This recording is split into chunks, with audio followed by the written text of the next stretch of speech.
En el foro presentación de la Junta Local de Prevención del Progreso Yoro, representantes de la Secretaría de Salud, Juzgado de Ejecución, Ministerio Público, Defensa Pública, Educación, líderes espirituales y el Mecanismo Nacional de Prevención CONAPREV integraron la comisión que estudiará y tendrá que resolver los casos de tortura en el municipio. Bueno, históricamente en América Latina se ha irrespetado los derechos humanos, se ha utilizado la tortura como una herramienta, pero yo creo que ese es el momento de tener una cultura diferente. Primero, por eso el enfoque es sensibilizar a la ciudadanía sobre este tema para que luego nos empoderemos de él y podamos crear una cultura diferente. Entre los casos más sonados de tortura figuran privados de libertad en las cárceles, menores de edad en los centros de alcance, ancianos en los asilos y los enfermos que acuden a los hospitales públicos.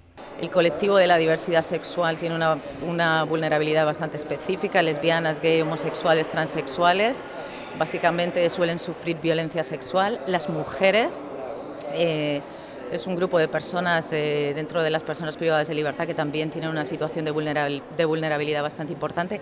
Antes de llegar a la prisión tienen situaciones de violencia extremas y cuando llegan a la prisión todos esos traumas no son tratados y la violencia aparte de la que ya habían sufrido anteriormente, suele exacerbarse y no hay nada realmente o hay muy pocos programas que cubran esto. Si una persona sufre de tortura va a sufrir depresión, por ejemplo, ¿verdad?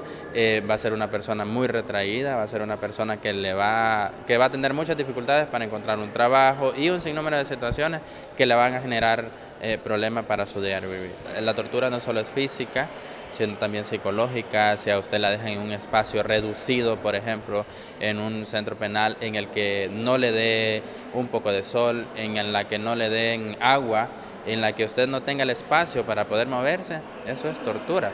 Pocos son los casos judicializados por tortura en Honduras, ya que el Poder Judicial los califica con otro nombre, señalamiento que hace el Mecanismo Nacional de Prevención y que además, de manera cuidadosa, evidencia que las Fuerzas Armadas del país han cometido tortura. El ente juzgador o el persecutor, que es la Fiscalía en este caso, son tipificadas como vejámenes, que vejámenes es una figura muy diferente.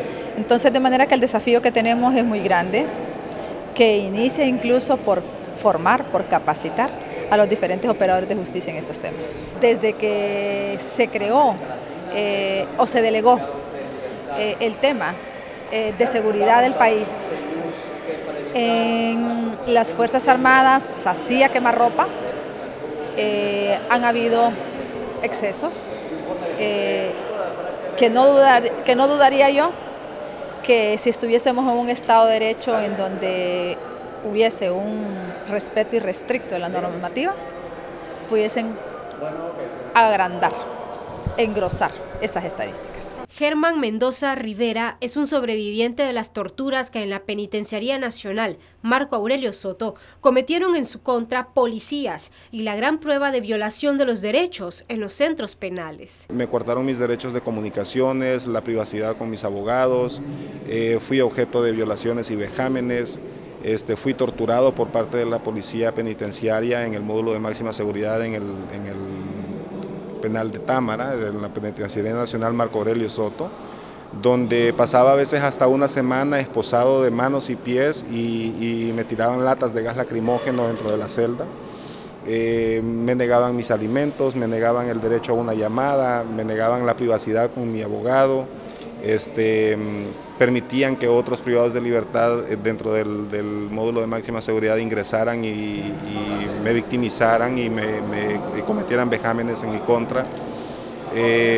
Los mismos policías me golpeaban con sus bastones de mando, me impedían asearme, o sea, lo que es mi aseo personal, hasta la comida, incluso a veces llegaban a las 2 de la mañana a golpear la puerta de la celda y no me dejaban dormir.